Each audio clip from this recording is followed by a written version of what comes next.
Hora de conversar com Mônica Bergamo. A Mônica tem informações sobre a expectativa junto ao bolsonarismo sobre o depoimento de Tarcísio de Freitas, depoimento importante no inquérito do golpe marcado para hoje. Conta aí, Mônica, bom dia.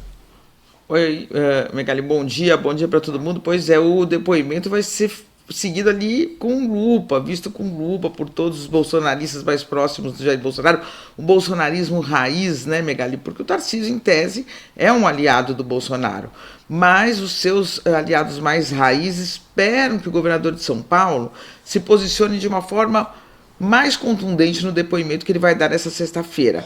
Né? Ele é testemunha de defesa no processo em que o Bolsonaro é acusado de liderar uma organização criminosa que teria tentado dar um golpe de Estado e abolir o Estado Democrático de Direito no Brasil. E um dos aliados mais próximos do ex-presidente diz que chegar no Supremo, Megali, chegar lá no Supremo e dizer que nunca ouviu o Bolsonaro falar sobre o golpe é a coisa mais fácil do mundo. Nunca ouvi dizer, não, nunca participei de reunião nenhuma, não, o presidente se queixava do processo eleitoral, mas nunca pensou em dar golpe, nunca me falou que pensou em dar golpe. Isso eles consideram muito fácil. O que é difícil, mas que eles consideram necessário, é denunciar o que eles consideram uma perseguição do judiciário ao Bolsonaro, e especialmente fazer um contraponto ao ministro do Supremo, Alexandre de Moraes, na audiência, ainda que correndo o risco de ser advertido pelo magistrado.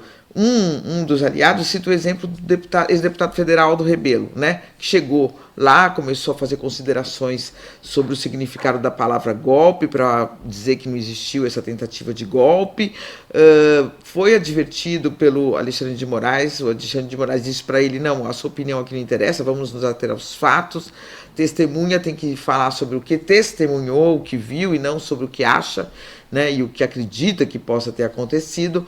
E o Aldo falou, não admite censura, se contrapôs ao Alexandre. O Alexandre chegou a dizer que ele advertiu que ele poderia ser preso. Então é algo desse tipo, nesse patamar, que essa é a demanda em cima do Tarcísio, que ele chegue lá para dizer esse tipo de coisa, né?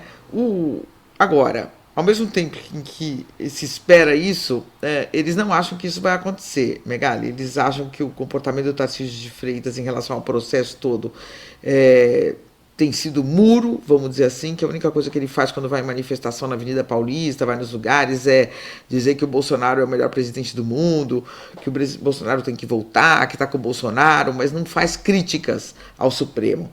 Então, eles dizem que é um comportamento muito decepcionante, e por isso eles vão, enfim, de quem não está se importando muito, caso o Bolsonaro seja condenado, porque seria o beneficiado diretamente, né, pela saída do Bolsonaro do jogo eleitoral, pela saída definitiva do Bolsonaro do jogo eleitoral. Então há esse jogo de pressão em cima do governador de São Paulo, muita expectativa em relação ao depoimento dele, também no Supremo, né, Megali? Porque como ele vai defender o Bolsonaro diante do que o Supremo considera evidências muito contundentes de que houve essa tentativa de golpe, também é uma outra questão. Ô, Mônica, deixa eu me aprofundar só um tiquinho mais nessa questão aí do golpe. E não é uma apuração sua, tá? Mas eu sei que você sempre tem informações sobre o assunto, então quero pescar aqui alguma novidade contigo. Tô lendo a matéria da Thaís Oliveira, do César Feitosa e do Bruno Bogossian, de que o projeto, né, a proposta de anistia que foi apresentada no Congresso pelo Davi Alcolumbre, junto a ministros do STF, que aumentaria a pena, aumentaria não, né? Manteria a pena daqueles que foram os cabeças da tentativa e reduziria aquelas dos participantes, de fato, do quebra-quebra de 8 de janeiro, e aí a gente não poderia mais chamar de anistia, né? Seria uma alternativa à anistia, perdeu tração no Congresso.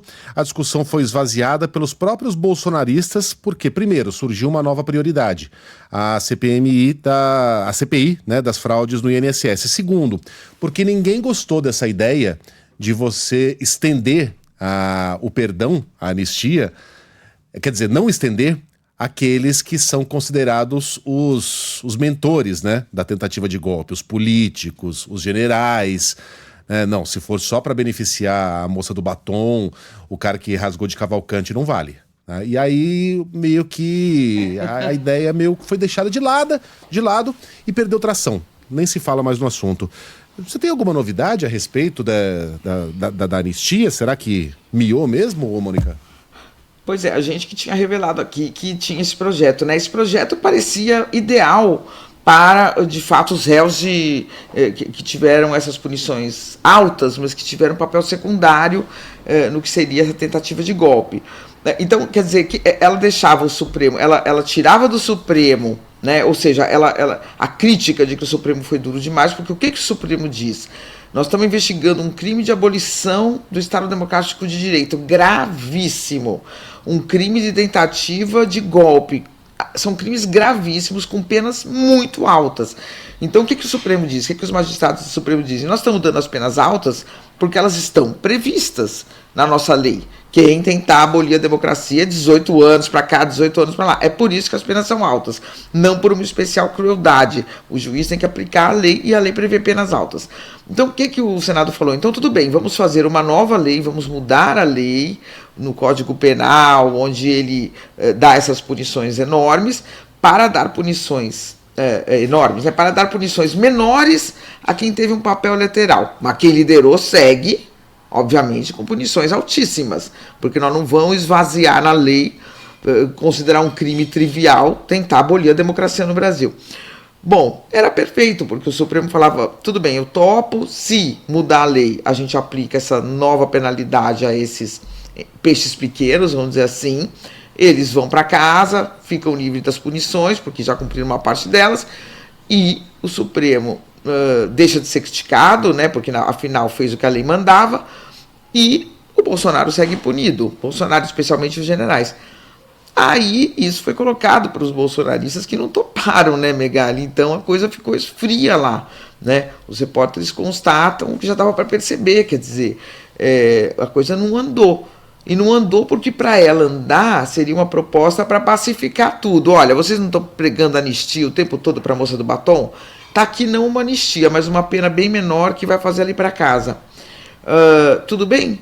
Ou seja, ir para casa e realmente ficar liberada do cumprimento da pena, né? Não ficar em casa cumprindo prisão domiciliar.